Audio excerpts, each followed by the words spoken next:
Welcome, and thank you for joining today's session. My name is Rob Cairns, and I'm going to be one of the moderators for this question and answer, and I'm the Vice President of the Ontario Guild of English Handbell Ringers. Hello, I'm Manny Sun, and I am joining Rob today as your co-moderator for today's Q&A session.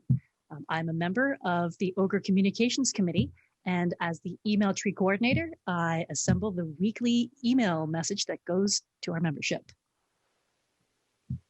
Today's session on the basics of conducting was produced by Lisa Kyriakides, and in addition to this tutorial, Lisa has already done one tutorial for us, which is on our website. It's called Getting Started with a New Piece of Music. If you haven't had a chance to look at that one, you can go to our website, and it is public now, so that anybody can now go to this session and have a look. And of course, today's will also become public after we have finished. Now, Lisa is not only doing these sessions, but she has a number of others. She is very busy. In the future, we will be able to see how to mark your score efficiently, rehearsal techniques for conductors, how to recover from a train wreck. Now, personally, I'm really looking forward to that. I want to see exactly what that's going to be. Choosing music for your ensembles and finding the melody in your score. So we have a number of really good sessions which will be coming up for you, specifically just by Lisa.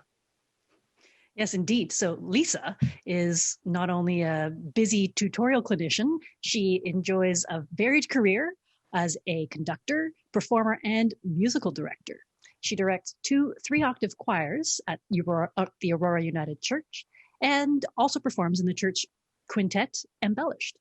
Lisa is a member of the Bronze Foundation and is currently the Central Area Rep for OGEHR.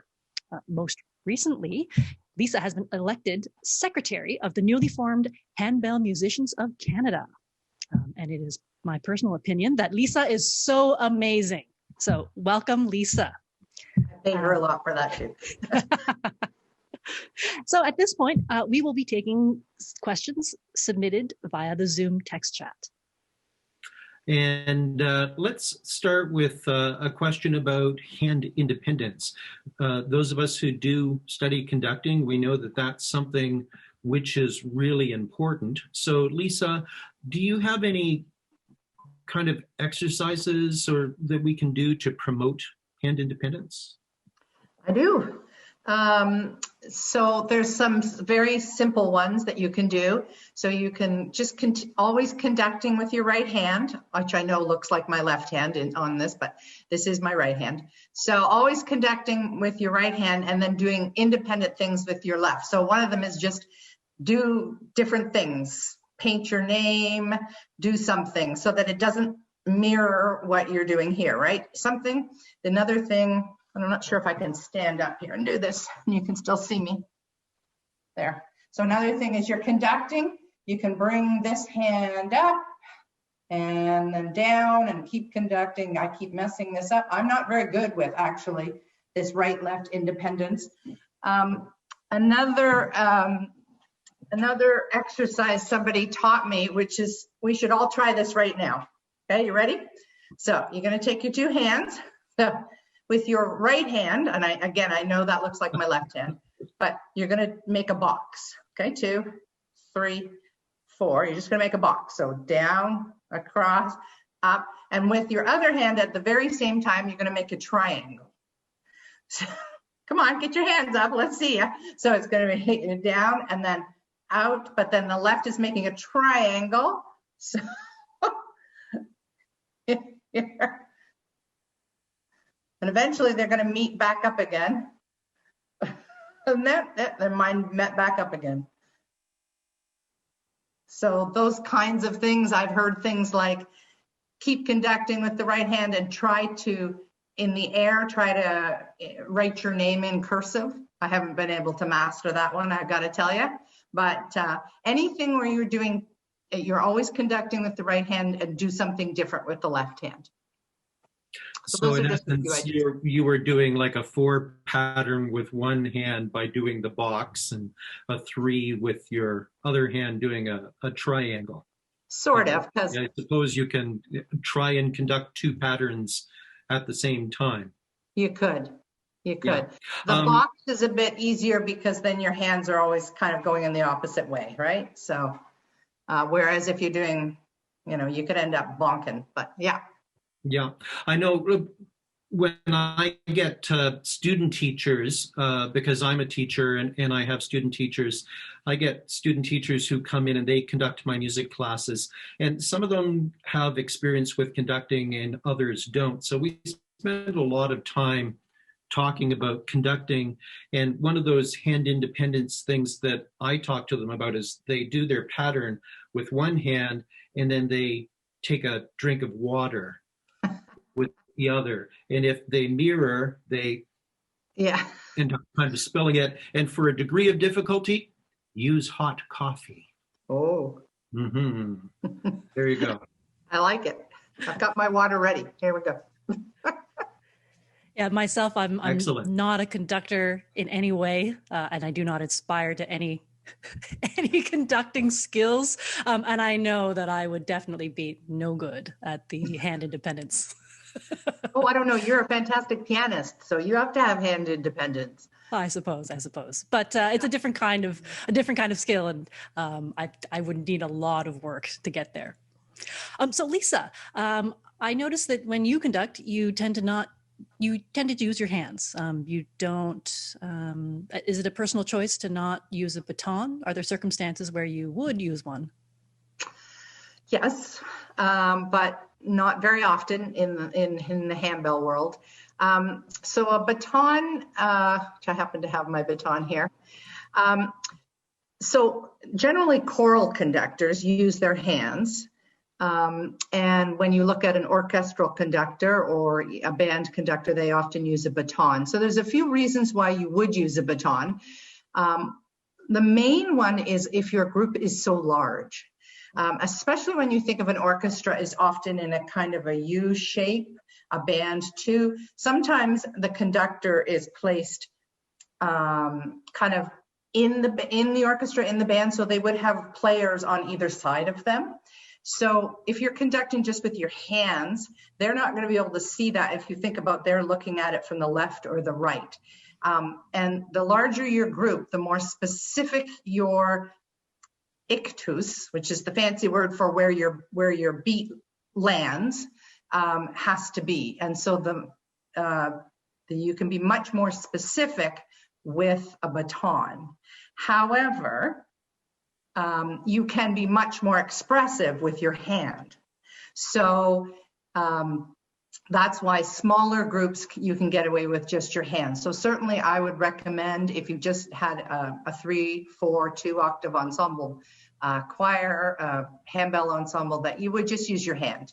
I know some people do use a baton, but then when I stand up in front of the 400 ringers at the festival, I use a baton because there's so many of them and they need to be able to see something very, very, very pointed and specific because, because I'm way up on this podium and they're down here and the music and they're just looking at me in their periphery. So they need to see something very specific, whereas your hand can be not quite as specific. Right. So it's a matter of context and the space that you're actually occupying with the choir and the line of sight. So have you found that in directing handbell choirs that there are specific challenges as a director that you need to address? I know that handbell choirs can often, you're spread out across the stage. You can sometimes have these awkward setups where you have one set of tables and then, the bass table is off to the side or maybe even further back. Have you found that you've needed to make adjustments, use a baton or? I haven't used a baton in any of my, except when I go to the festival. That's the only time. Even when I've conducted 30 or 40 ringers, I still, because of the proximity that I can be to them, I haven't used a baton. I think the biggest challenge, although I would say this is probably a challenge for every ensemble, but is I find, and I find this as a performer as well, is that the bass table can't hear the treble table half the time, and vice versa. And so I find that's the chances of the ensemble getting slightly out of sync with each other seems to be greater to me in handbells than it has been in any other ensemble I've been in front of. And I don't know whether it's also because people are only playing sort of their own notes, as opposed to, say, you're a violinist and you're playing an entire melody.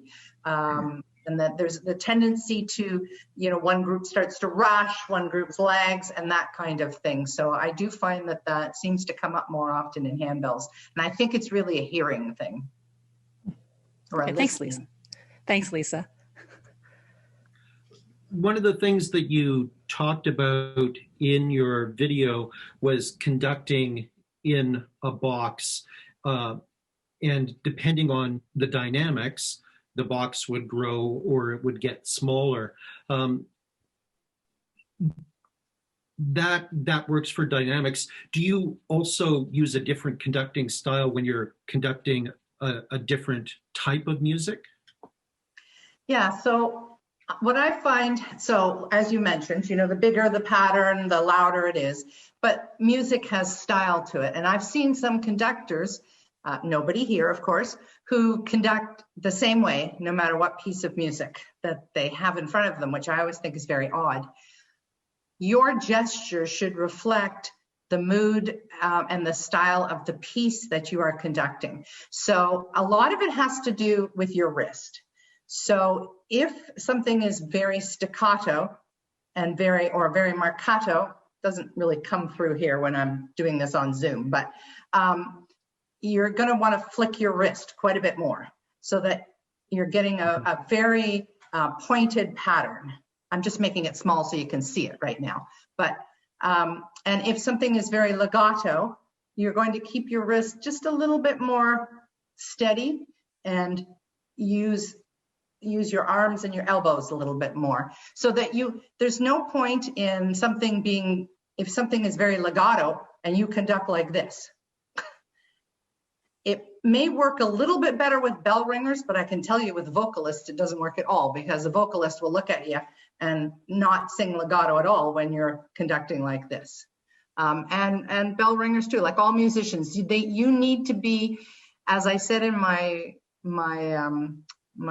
PowerPoint, that conductors are really the voice of the composer. You need to reflect what the style of the music is through your gesture. That's an excellent point.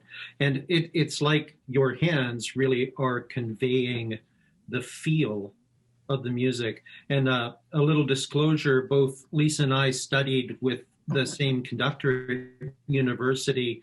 And one of the things that I know he always emphasized was that you should be able to say everything through your hands. The singers or the bell ringers, whoever is in front of you, should actually get that sense of the music without you actually even ever having to say a word. One of the biggest problems we all conductors do, myself included, is talk too much in rehearsal. Yeah, that's absolutely right. If you spend a lot of time explaining it, I know that the musicians in front of you are going to stop listening it. Yeah, you got to do it. So the less you can speak, the more say it with your hands. And exactly. That's exactly what you were just saying.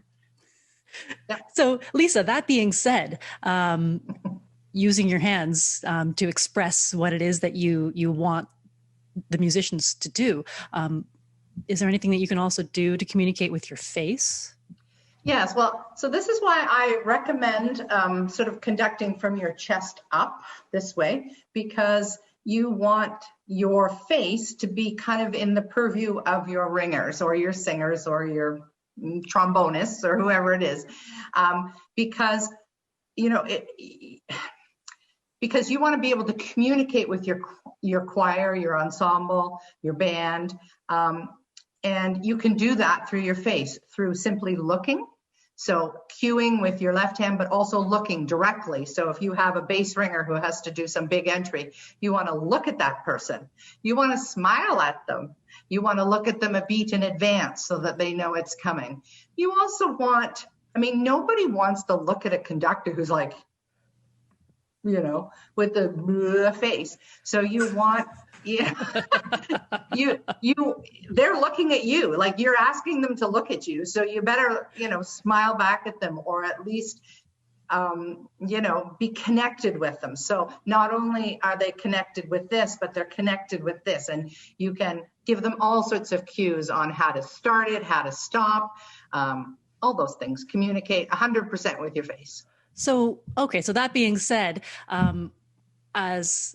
sometimes as in the audience, actually, I notice this more if I am watching a bell choir perform. I often see that the ringers have their faces buried in their scores, and they never once look up. Maybe they're looking at the beginning of the piece and they look at the end of the piece.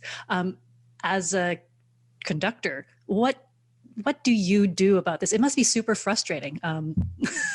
What do you do with your choirs? Do you have a certain approach that you try to adopt to get their attention? Do you kind of promise candy, or? Well, I don't know where Sheila went, because she's part of my choir and she might be able to speak to this, but I am Manny and I've had this discussion before. I am a huge proponent of people looking up. It might be my choral background. But I tell you, my singers too, because I also conduct vocal choirs, and my singers have the same problem. It's not a bell ringer thing. In fact, one time my vocal choir, as a joke, several of them put like smiles on like a stick, you know, like and held it up. It's an ongoing battle, I have to say, but I believe it comes from confidence level. So if you can get your ringers to a certain confidence level in the piece that you're doing, and that doesn't mean that they're confident all the time, but in that piece that you're performing that Sunday morning, if you can make sure that you have rehearsed the difficult parts until people are feeling like, okay, I can do this. If you've given them tricks, had them write things in their music, little things that, I talked about in my first workshop and I'll talk about in the next one, that make things more efficient. If you've given the opportunity, you've sent them the files so that they can listen to the music at home, they can use their spoons to practice or maybe take the bells home. If you've allowed enough rehearsal time for them to feel comfortable. I mean, sometimes that's just not possible because, of life. And then I always say to them, it's not about looking up all the time because there are 11, 12, 13 people in the ensemble. So if everybody looks up twice a page, then it'll look to the audience like there's a lot of looking up happening. So it's not about, looking up all the time, but it is definitely looking up and talking about when is it appropriate, like when could you look up? Okay, so you're not playing in the first 5 bars of this piece. Why are you staring at your music? Get your head up, look up, put a slight smile on your face, look like at least you're having some fun, and then also there has to be a trust with the conductor. Is the conductor going to bring in that cue, or do I have to look at my music for 5 bars because I'm so afraid I won't get that first cue? So there has to be a trust with the conductor, and you have to rehearse that. And sometimes I just say to some of my ringers, I will bring you in. I will help you with this. Don't worry. And if I don't, then it's on me. Then it's my fault. So, just be sure that, we're in this together and I'm going to help you through this. But I really do think it has a lot to do with confidence and how ringers feel. So it really comes down to things that you do in your rehearsal time more than the actual performance itself. What are you doing in rehearsal to make people feel like they could look up every once in a while and not fall apart? Because people are so afraid they're going to fall apart. The other thing you could talk to your choir about is if you looked up at this place, where is the next time that you need to get those eyes back, and where are things that you can look for that if I look up, then this is what I can look at when I look back down. And I really find also sending them the audio recordings, which the more and more I conduct handbells, the more I try to pick music that always has an audio file, like on handbellworld.com or something, that I can send a link to. Because I really believe that if you listen to the piece over and over and over and again, you just have it in your mind, you're more likely to look up because you're more confident about what comes next. You really have kind of nailed the essence of conducting, and that is instilling confidence in your group, and that will show in your performance because they will be enjoying themselves and you will be enjoying yourselves, and that comes across to the audience. Sorry, Rob, can I just interrupt? It's been very interesting because my church is entirely virtual right now, and so we've been using some old recordings of my ringers at different times for part of the services. And some of them will say, oh, yeah, we really look like we were enjoying that one. Or, yeah, boy, we didn't smile at all with that one. And so it's interesting. They're really starting to see it. And I feel like one of the best compliments I can get, either as a conductor or as a ringer myself, is when somebody comes up to me and says, you really look like you were enjoying yourself. Or, your ringers really look like they were enjoying themselves. Because I say to them, the ringers, that our job, one of our jobs as performers, is to engage the audience. And one way we engage the audience is by looking like this is something for us. This is something meaningful for us. This is something that gives us joy. Even if the piece is, it might not be a happy piece, right? It could be a very poignant and maybe even a sad piece. We don't want big smiles on our faces, but we want to, by looking up, we look like we're engaged and we look like we're involved in that. You okay, Manny? And did you draw that conducting thing?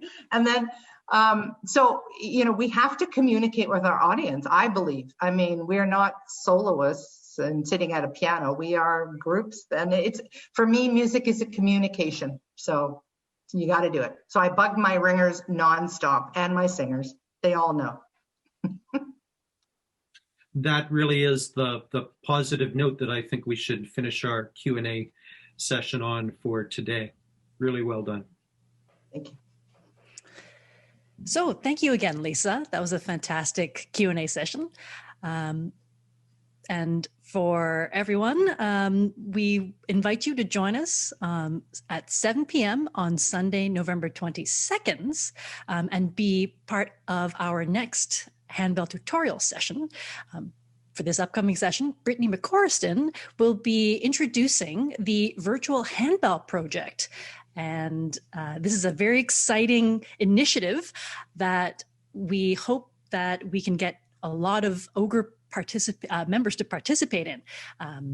It involves performing a piece of music virtually, assembling it, and then everyone will be recording their parts at home, and we will be assembling it and creating a video for the world to see.